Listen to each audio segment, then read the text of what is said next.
ओंकारं बिन्दुसंयुक्तं नित्यं ध्यायन्ति योगिनः कामदं मोक्षदं चैव ओंकाराय नमः। पतंजलि योग सूत्र साधन पाद में तो कुल मिला के 55 श्लोक से सूत्र है। हम प्रथम सूत्र से शुरू करते हैं। तप स्वाध्याय ईश्वर प्रणिधानानि क्रिया योगः। तपः स्वाध्याय ईश्वर प्रणिधानानि क्रिया योगः। तपः स्वाध्याय ईश्वर प्रणिधानानि क्रिया योगः। अर्थात क्या है? तप स्वाध्याय ईश्वर प्रणिधानानि, इन दोनों का सेम ही है। तप है, स्वाध्याय है और ईश्वर प्रणिधान है। क्रिया योग अर्थात तप, स्वाध्याय और ईश्वर प्रणिधान क्या है? क्रिया योग है। तप क्या है? जिस प्रकार से हम जानते हैं कि अश्व, जब हम एक घोड़ा जो होता है, जब अश्वविद्या में जो कुशल सारथी होते हैं, जो रथ के संचालन करते हैं, जो रथ को चलाते हैं, वो कुशल सारथी चंचल घोड़ों को साधता है। जब वो अश्व का संचालन करता है या रथ का संचालन करता है, क्योंकि चंचल घोड़े को अगर नहीं साधेगा तो रथ की दिशा सही नहीं होगा और गंतव्य पथ में हम ठीक से आगे बढ़ नहीं पाएंगे।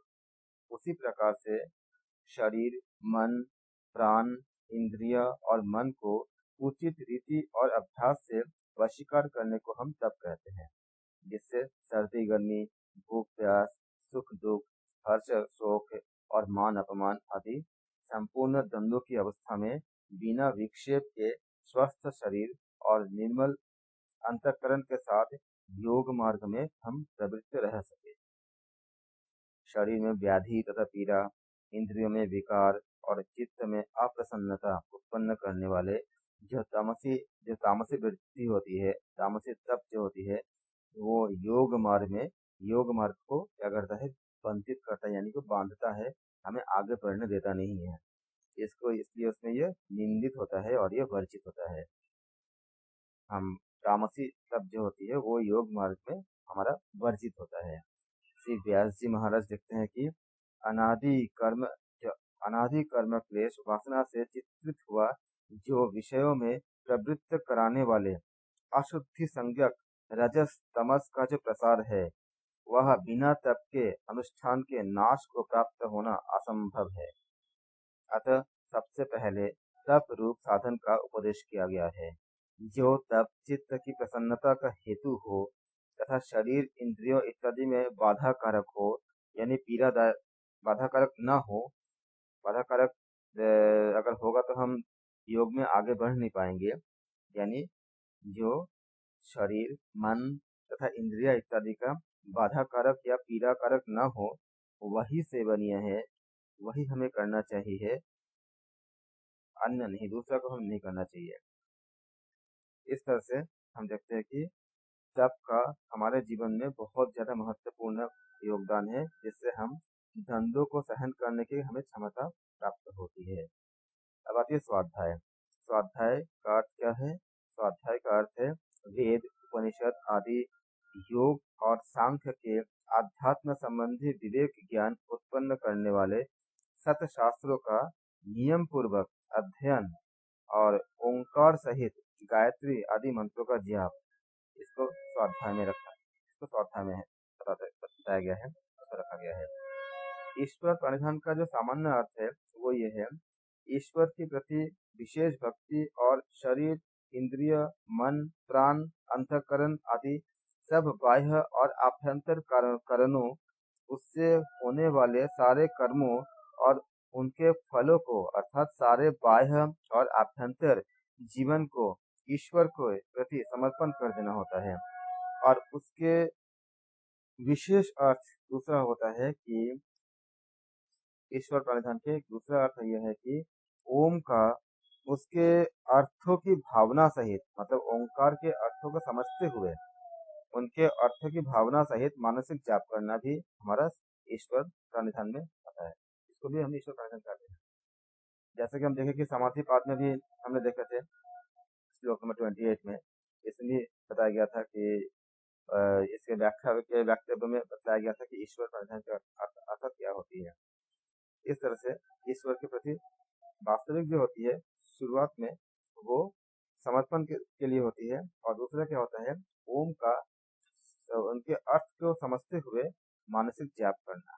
इस प्रकार से महर्षि पतंजलि कह रहे हैं कि श्लोक नंबर 1 में तपः स्वाध्याय ईश्वर प्रणिधानानि क्रिया योग। तप, स्वाध्याय और ईश्वर प्रणिधान क्या है? क्रिया योग है। श्लोक नंबर 2 द्वितीय श्लोक। समाधि भावनार्थः क्लेश तनुकरण अर्थ च।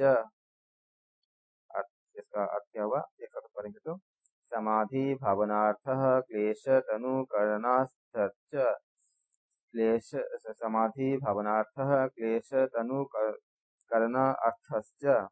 समाधि भावनार्थः क्लेश तनुकरण अर्थश्च। अर्थात क्या हुआ, समाधि भावना क्रिया योग के अंतर्गत समाधि की भावना अर्थात समाधि का चित्त में पुनः निवेश के लिए या पुनः निवेश करना। क्लेश तनुकरण अर्थात क्या हुआ इसका, और क्लेशों के तनुकरण मतलब दुबले करने के लिए जो हम करते हैं। और स ही क्रिया योग, इसका मतलब क्या हुआ कि सो वह उपयुक्त क्रिया योग, अर्थात ये क्रिया योग है। अगर हम इसको इसका शाब्दिक अर्थ निकालेंगे तो समाधि की भावना के लिए क्लेशों के तनु करने के लिए क्रिया योग है। जो हमारे क्लेश होते हैं, तनु मतलब कम करना या छोटा करना, तो समाधि की भावना के लिए क्लेशों के तनु करने के लिए हम क्रिया योग करते हैं। अविद्या आदि क्लेश जिसके बारे में हम आगे के श्लोक में हम देखेंगे, हम समझेंगे इसको। जिनके संस्कार बीज रूप से चित्त भूमि में अनादि काल से पड़े हुए हैं, उनको शिथिल करने और चित्त को समाधि के प्राप्ति योग्य बनाने हेतु हम क्रिया योग करते हैं। तब से शरीर, प्राण, इंद्रिय और मन की अशुद्धि होने पर वे स्वच्छ होकर क्लेशों के दूर करने और समाधि प्राप्ति में सहायता देते हैं। स्वाध्याय से अंतःकरण शुद्ध होता है और चित्त विक्षेपों के आवरण से शुद्ध होकर वो समाहित होने की योग्यता प्राप्त कर लेता है। ईश्वर प्रणिधान में समाधि सिद्ध होती है और क्लेशों की निवृत्ति हो जाती है। भाव यह है कि क्रिया योग द्वारा हमें क्लेशों को तनु करना चाहिए। क्लेशों के शिथिल होने पर अभ्यास वैराग्य का हम देखते हैं कि उसमें सुगमता से क्या होती है, संपादन हो जाता है। अभ्यास वैराग्य के क्रम प्राप्त संप्रज्ञात समाधि की सबसे ऊंची अवस्था विवेक ख्याति रूप अग्नि से सूक्ष्म किए हुए क्लेशों के संस्कार रूप बीज दग्ध हो जाते हैं। क्योंकि जब संस्कार दग्ध हो जाएंगे, जब समाप्त हो जाएंगे, तब उस समय चित्त में जो भोग है, वो भोग का जो टेंडेंसी है, जो रुचि है, वो समाप्त हो जाएगा। तो भोग करने की इच्छा नहीं होगा। क्लेश रूप बीजों के दग्ध होने पर वैराग्य अपने आप उत्पन्न होता है, और पर वैराग्य के संस्कारों की वृद्धि से चित्त का विवेक ख्याति का जो अधिकार है, पर वैराग्य संस्कारों की वृद्धि से चित्त का जो विवेक ख्याति अधिकार भी समाप्त हो जाता है, और धीरे धीरे साधक को असंप्रज्ञात समाधि की प्राप्ति की तरफ बढ़ता है। वो यानी असंप्रज्ञात समाधि प्राप्त होती है। इसीलिए इसका गुरु भावना था।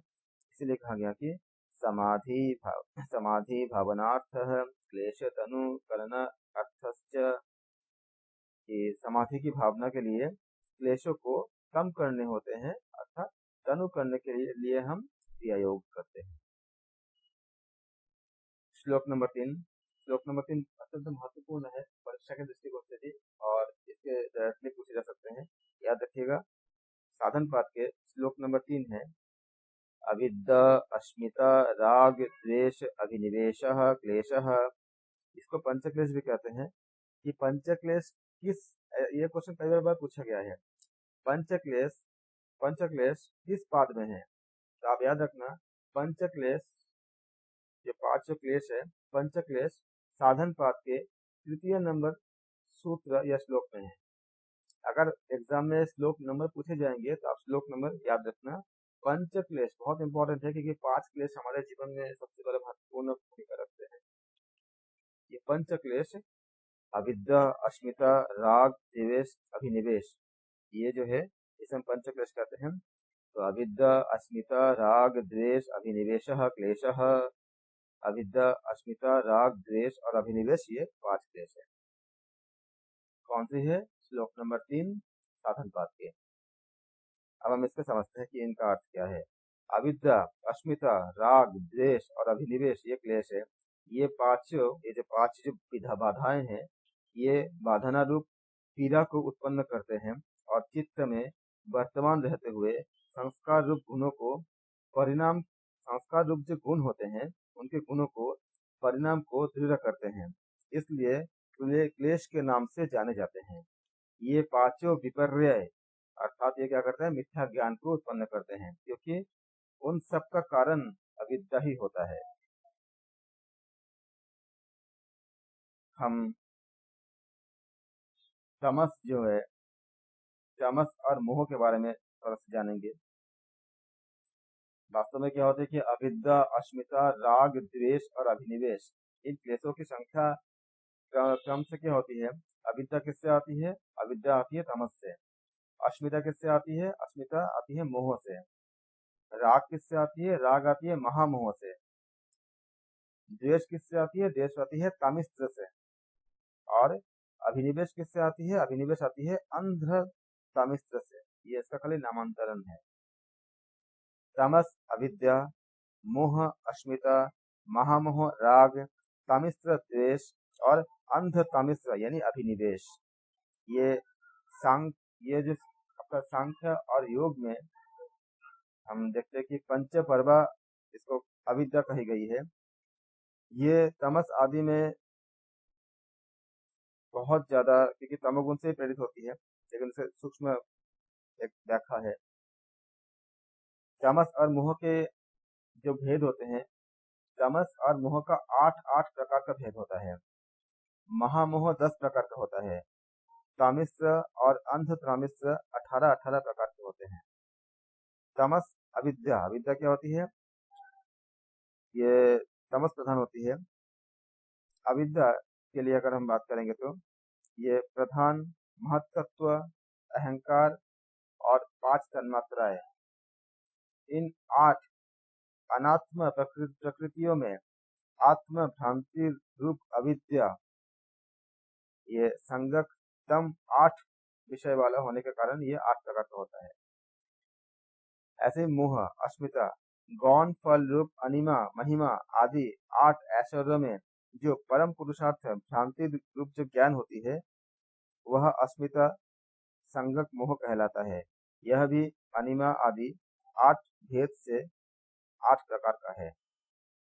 महामोह राग, शब्द, स्पर्श, रूप, रस, गंध संगक लौकिक और दिव्य विषयों में जो अनुराग जो होती है, उस राग संगक को हम महामोह कहते हैं।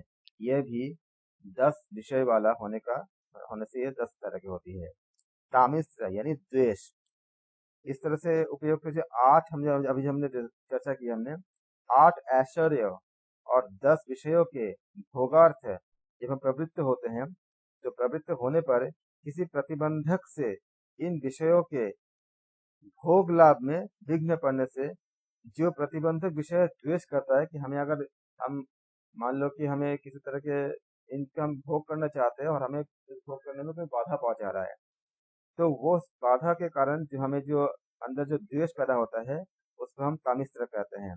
वह तामिस्त्र 8 ऐश्वर्य और दिव्य अदिव्य 10 विषयों के प्रतिबंध होने के कारण ये 18 प्रकार की होती है।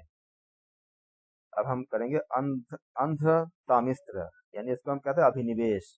8 प्रकार के ऐश्वर्य और 10 प्रकार के विषय भोगों के उपस्थित होने पर जो भी चित्त में भय रहता है कि यह सब प्रलय काल में नष्ट हो जाएंगे, ये अभिनिवेश जो एक हमारे, इसको हम लोग कहते हैं, इसका उत्पत्ति होती है अंधतामिस्त्र से। ये एक अंध अभिनिवेश को वो हिस्सा उसको हम कहते हैं अंधतामिस्त्र कहते हैं। अभिनिवेश रूप में अंधतामिस्त्र भी इस तरह के ऊपर की तरह जब अभी हमने चर्चा की उसकी तरह के 18 के मतलब 18 के नाश का भय रूप होने के कारण इसका भी संख्या 18 कहा गया है। ये सब अज्ञान मूलक और दुखजनक होने से अज्ञान, अविद्या, विपर्य ज्ञान, मिथ्या ज्ञान, भ्रांति ज्ञान और क्लेश आदि के नाम से हम जानते हैं। तो इस तरह से हमने देखा कि श्लोक नंबर 3 का कितना महत्वपूर्ण भूमिका मतलब हमारे जीवन के लिए कितना महत्वपूर्ण है, और इसलिए एग्जाम में ज्यादा पूछे जाते हैं। मैं फिर से इसको पढ़ूंगा, आप इसको रिवीजन करना, बार बार आप लोग इसको रिवीजन करना। अविद्या, अस्मिता, राग, द्वेष, अभिनिवेशः, क्लेशः। ये अविद्या, अस्मिता, राग, द्वेष और अभिनिवेश क्लेश है। श्लोक नंबर कौन सी है? 3 है। कहाँ से है? साधक पाठ से है। श्लोक नंबर 4, अविद्या क्षेत्रम उत्तरेशम प्रसक्तु तनु विच्छिन्न उदाराणाम। अविद्या क्षेत्रम मतलब अविद्या क्षेत्र अर्थात उत्पत्ति की भूमि का है। उत्तरेशम मतलब अगलों की मतलब अस्मिता आदि की इत्यादि के लिए। प्रसुप्त तनु विच्छिन्न उदारानाम, जो प्रसुप्त है, तनु है, विच्छिन्न है और जो उदार अवस्था में है। प्रसुप्त तनु विच्छिन्न और उदार अवस्था वाले अस्मिता आदि क्लेशों का अविद्या क्या है? क्षेत्र है। जिस प्रकार से इसको हम अगर व्याख्या करेंगे तो समझाएंगे, इसको हम समझेंगे तो जिस प्रकार भूमि में रहकर ही बीज उत्पन्न होते हैं, उसी प्रकार अविद्या के क्षेत्र में रहकर सारे क्लेश बंधन रूपी फल देते हैं। क्योंकि अगर अविद्या नहीं रहेगा तो क्लेश हमें फल दे नहीं पाएंगे। अविद्या ही इन सब क्लेशों का मूल कारण है। ये क्लेश 4 अवस्थाओं में होते हैं। पहले क्या होती है? प्रसुप्त अवस्था। जो क्लेश चित्त भूमि में अवस्थित होते हैं पर अभी आगे नहीं जागे हैं, क्योंकि वह अपने विषय आदि के अभाव काल में अपने कार्य को आरंभ नहीं कर सकते, उसको प्रसुप्त कहलाता है। वो जिस प्रकार बाल्यावस्था में विषय भोग की वासनाएं बीज रूप से दबी रहती है, जवान होने पर वो जागृत होकर अपना फल दिखाती है, उसी प्रकार से ये इसको कहते हैं प्रसुप्त, जो हिडन अवस्था में रहती है अंदर। तनु तनु क्या होती है? इसका एग्जाम्पल देखो कि मान लो कि हमें अगर बचपन में किसी ने हमें कुछ कुछ बोला और हमने उसकी भावनाओं को रखा कि मुझे ऐसा अपमानित किया गया, ऐसा कुछ किया गया। जब बड़े हुए और 20-30 साल निकल गया, उसके बाद अगर मुझे मौका मिला, ऐसा कोई स्थिति आई, तो हम उसका प्रतिक्रिया उस समय देते हैं। तो ये जो 30 साल पहले की जो कुछ भावना थी अंदर दबी हुई थी, उसको हम कहते हैं, उसका प्रसुप्त कहते हैं, जो छिपी अवस्था। तनु तनु वे क्लेश है जो प्रतिपक्ष भावना द्वारा अथवा क्रिया योग आदि से शिथिल कर दिए गए हैं। इस कारण वे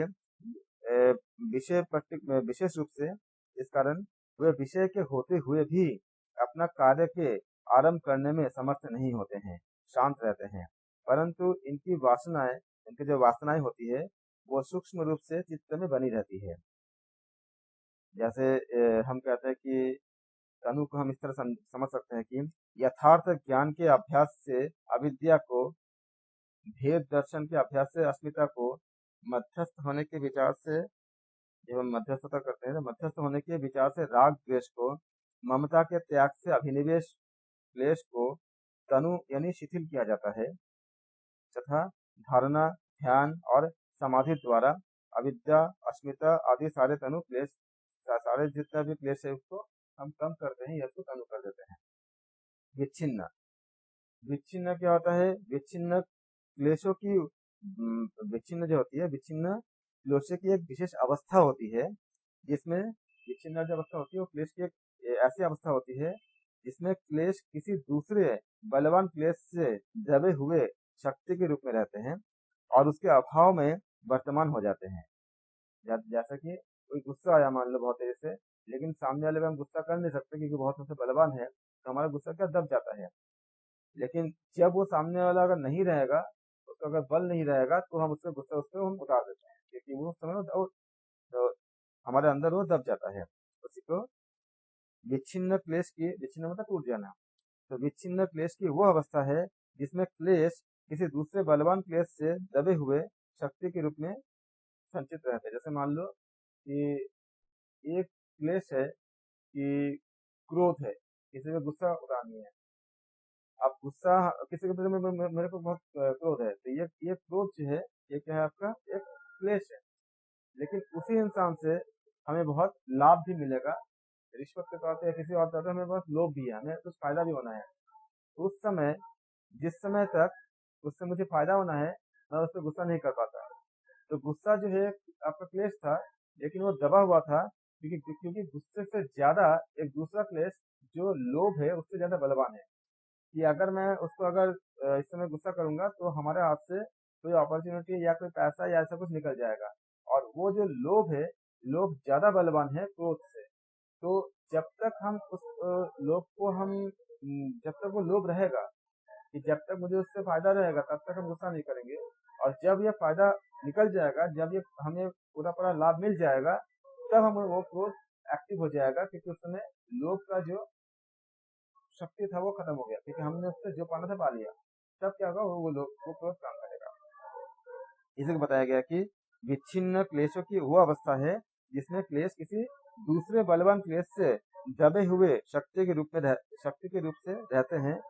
और जब वो उसके अभाव होता है, मतलब जैसे मान लो किसी को अगर हमें किसी से अगर फायदा है, किसी से अगर किसी से अपॉर्चुनिटी लेनी है या रिश्वत लेना है, ऐसा कुछ करना है, या कोई लोभ है, तो लोभ जब खत्म हो जाती है तब क्या होता है, वो वर्तमान में आ जाते हैं।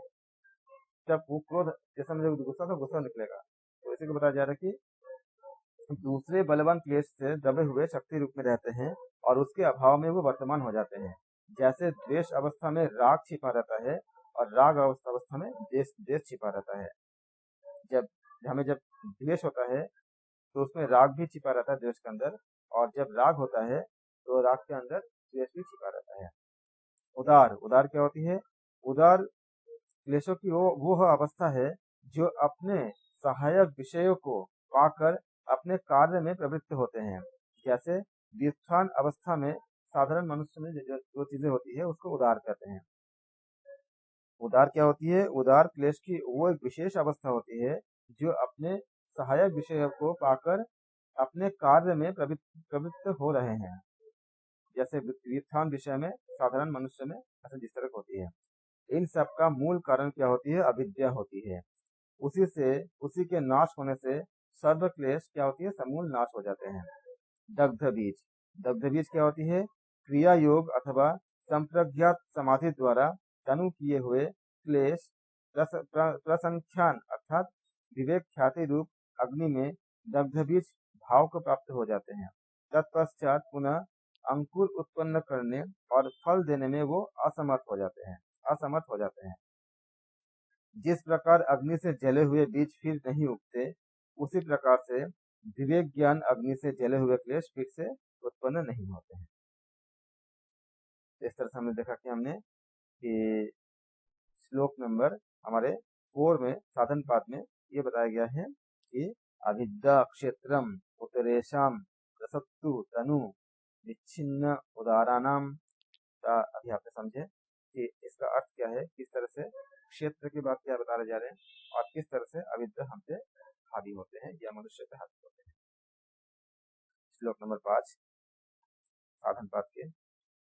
अनित्य अशुचि दुख अनात्मसु नित्य सुचि सुख सुख आत्मख्याति अविद्या।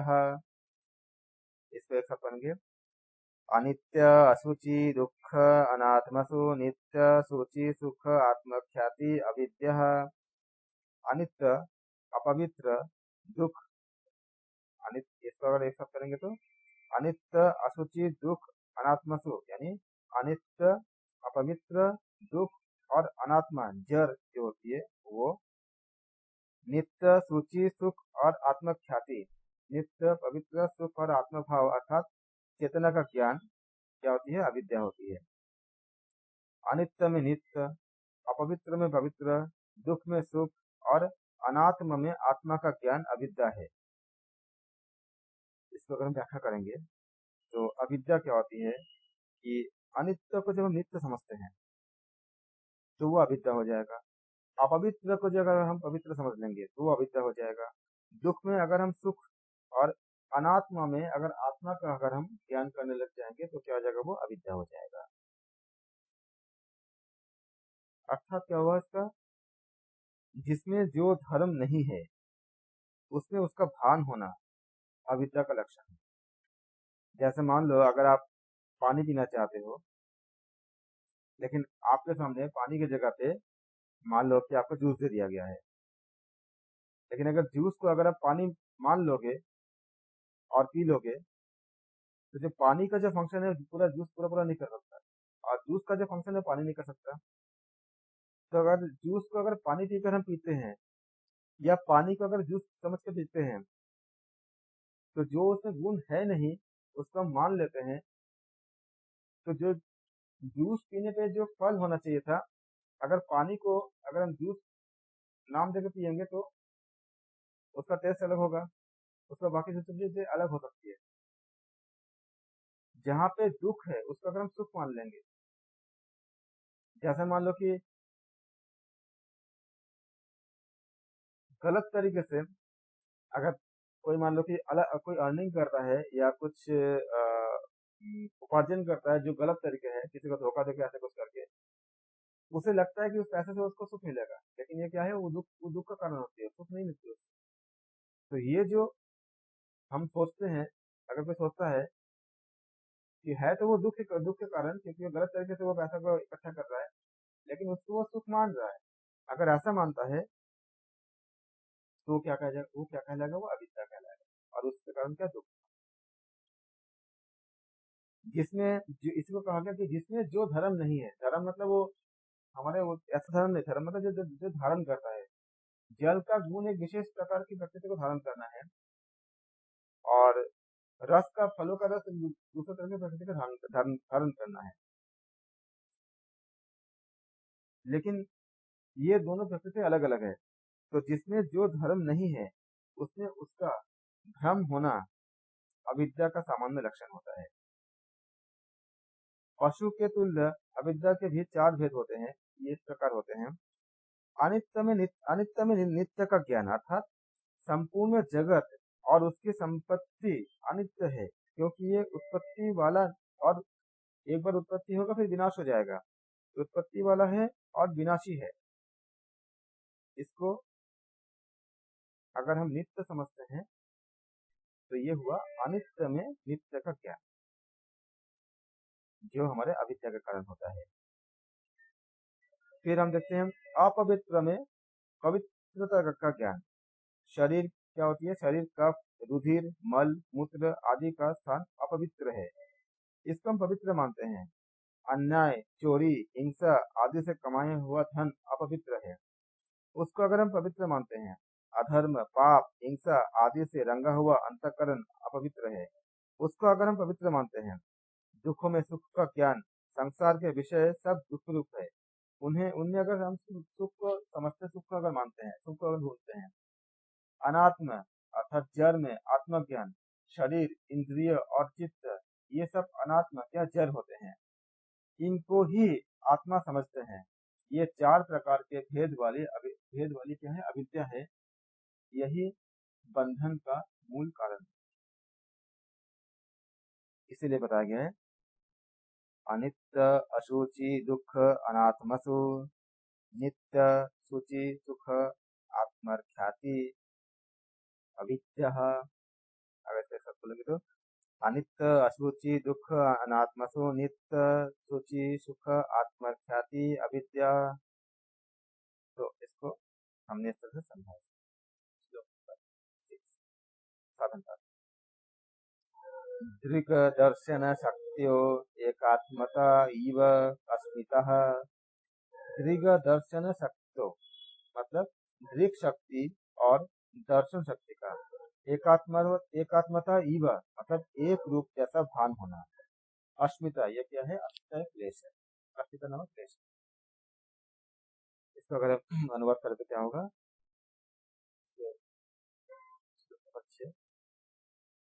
दृक शक्ति, दर्शन शक्ति, दृक शक्ति और दर्शन शक्ति का एक स्वरूप जैसा भान होना ही हमारा अस्मिता यानी क्लेश है।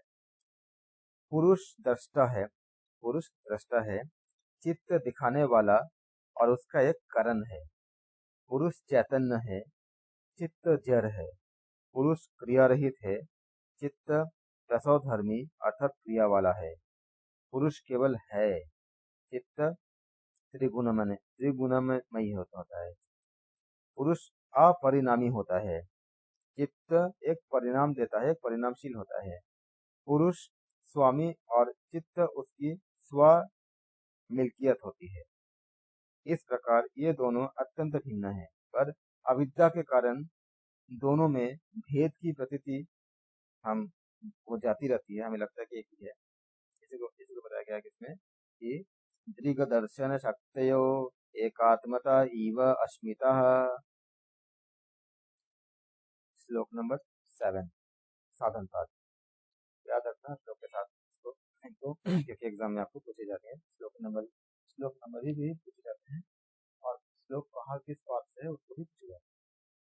श्लोक नंबर 7 सुखानुशयी रागः, सुख अनुशयी यानी सुख भोगने की इच्छा के पीछे जो चित्त में उसके भोगने की जो इच्छा रहती है उसका नाम राग है। राग मतलब उसका नाम राग है।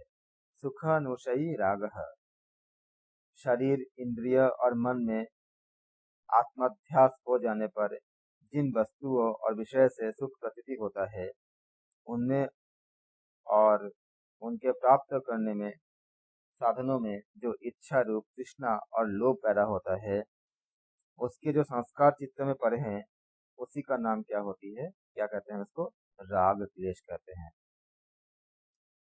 सो इसलिए कहा गया है कि श्लोक नंबर 7 में साधन पाठ के सुखानुशयी रागः, श्लोक नंबर 8 में दुखानुशयी द्वेषः, दुख अनुशयी यानी दुख के अनुभव के पीछे जो घृणा की वासना चित्त में रहती है उसको हम कहते हैं द्वेष कहते हैं। इसलिए दुखानुशयी देशः, दुखानुशयी देशः, दुख अनुशयी मतलब दुख के अनुभव जब हमें जो फील होता है किसी तकलीफ का किसी दुख का, उसके पीछे जो घृणा की जो वासना जो चित्त में रहती है उसको हम द्वेष कहते हैं।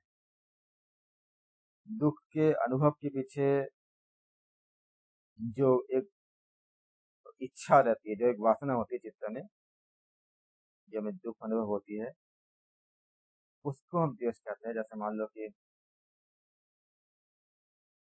एक दुख है कि सपोज करो कि कोई जॉब कर रहा है और जॉब में उसको जितने सैलरी मिलने चाहिए उसको नहीं मिल रहा है, तो उसको मिनिमम जो जरूरत है जो खाना पीने की वो उसको पूरा नहीं हो रही है, तो दुख की जो अनुभव हो रही है इसके पीछे, तो उसको कहाँ से दुख होगा, किसके प्रति द्वेष होगा, जो कंपनी उनको सैलरी दे रही है, जबकि कंपनी के पास सफिशियंट सेलिंग है, सब कुछ है, लेकिन उनको सैलरी बहुत कम दे रही है। ये जो घृणा की जो वासना होती है कि उसके प्रति हमें घृणा हो गया कि हमें कंपनी से सैलरी नहीं मिल रही है, अगर हमें मौका मिलेगा तो कंपनी हम चेंज कर लेंगे, हम दूसरा जॉब ले लेंगे ताकि मुझे ज़्यादा ज़्यादा हमें सैलरी मिले। तो वो जो क्योंकि हम कर नहीं पा रहे, क्योंकि हमें अगर दूसरा अगर जॉब नहीं रहेगा तो हम तभी हम इसको ऐसे करते रहते हैं, इस कंपनी में कर रहे हैं। तो हमें जो दुख हो रही है कि हम अपने परिवार का भरण पोषण नहीं कर पा रहे हैं, उससे क्या होगा, इस कंपनी के प्रति एक घृणा पैदा होगा कि हमें सैलरी जितना होना चाहिए उससे कम मिल रही है, और उससे क्या होगा, द्वेष पैदा होगा। तो दुख के अनुशयी यानी दुख के पीछे अनुभव जो होती है, पीछे का जो अनुभव होती है किसी पेन के पीछे, किसी किसी सौरभ के पीछे, और उसके जो घृणा की जो वासना जो चित्त में रहती है, घृणा की उस वासना को हम द्वेष कहते हैं। अर्थात जिन वस्तुओं अथवा जिन साधनों से हमें दुख प्रतीत होता है उनसे जो घृणा और क्रोध हो, उसके जो संस्कार जो चित्त में पड़े होते हैं, दैट इज कॉल्ड, उसको कहते हैं द्वेष क्लेश कहते हैं। द्वेष क्लेश ही अर्थात शरीर इंद्रिय आदि को जो दुखों से बचाने के संस्कार ही अभिनिवेश के कारण होती है, जैसे कि हम श्लोक नंबर 9 में हम देखेंगे साधन पाद श्लोक नंबर 9। स्वरसवाही स्वरसवाही विदुषः अपि स्व इसको हम बार बार बता रहा हूँ। स्वरसवाही विदुषः अपि तथारूढ़ः अभिनिवेशः। स्वरसवाही मतलब स्वभाव से बहने वाले, इसको कहते हैं स्वरसवाही मतलब अर्थात क्या होगा इसका, स्वभाव से बहने वाला, जो कुदरती, जो एक्चुअली इसका अर्थ क्या होगा, जो कुदरती तौर पर जो बह रहा है वो। विदुषः अपि विद्वान के लिए भी, विदुषः अपि मतलब क्या हुआ, विद्वान के लिए भी। तथा रूरः ऐसा ही प्रसिद्ध है जैसा कि वो मूर्ख के लिए कहते हैं, जो कि मूर्खों के लिए होती है वो। अभिनिवेशः वो अभिनिवेश क्लेश है, अर्थात क्या हुआ इसका, जो मरने का भय हर एक प्राणी में होता है उसके बारे में बताया जा रहा है कि स्वभावतः जो बह रहा है विद्वानों के लिए भी ऐसा ही बात है, प्रसिद्ध है, जो मूर्खों के लिए, क्योंकि मरने का डर, मृत्यु का डर विद्वानों को भी होता है और जो मूर्ख है उनको भी होता है। इसी को बताया गया है कि स्वरसवाही स्वभाव से बहने वाला, जो कुदरती तौर पर जो बह रहा है। विदुषः अपि विद्वान के लिए भी। तथा रूरः ऐसा ही प्रसिद्ध है जैसा कि मूर्खों के लिए वह। अभिनिवेशः अभिनिवेश क्लेश है, अर्थात मृत्यु का जो भय है विद्वानों के लिए भी, जिनको पता है कि ये शरीर कुछ नहीं है, ये शरीर खाली, मृत्यु तो होती नहीं है, मृत्यु आत्मा की कभी मृत्यु नहीं होती, वो केवल शरीर खाली चेंज करता है, खाली बदलता है, एक शरीर से दूसरे शरीर को ट्रैवल करता जाता है वो, तब भी उनको मृत्यु का भय होता है। और जिनको ये बातें पता नहीं है, जो मूर्ख है, उनको भी मृत्यु का भय होता है, ये अभिनिवेश कहलाता है। यहाँ पे हम देखते हैं कि स्वरस नाम वासना द्वारा, वाही नाम स्वरस का जो नाम है वो वासना द्वारा हमें मिलती है। स्वरस का जो हमारे पास जो हम देखते हैं कि इसका जो स्वरस नाम वासना के द्वारा ही होती है।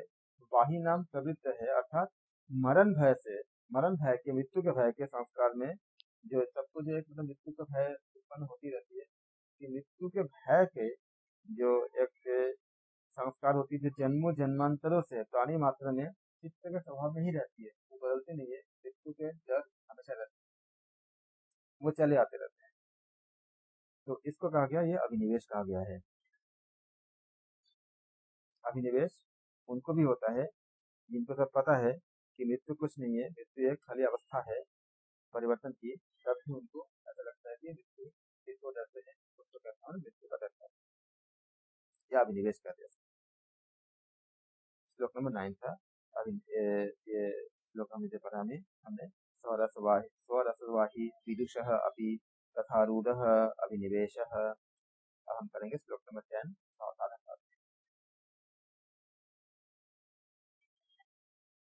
साधन पाद श्लोक नंबर 10। ते प्रतिप्रसवेया सूक्ष्मः, ते प्रतिप्रसवेया सूक्ष्मः। ते मतलब वे, मतलब जो ऊपर जो 5 क्लेश बोले हैं उसको बताया जा रहा है।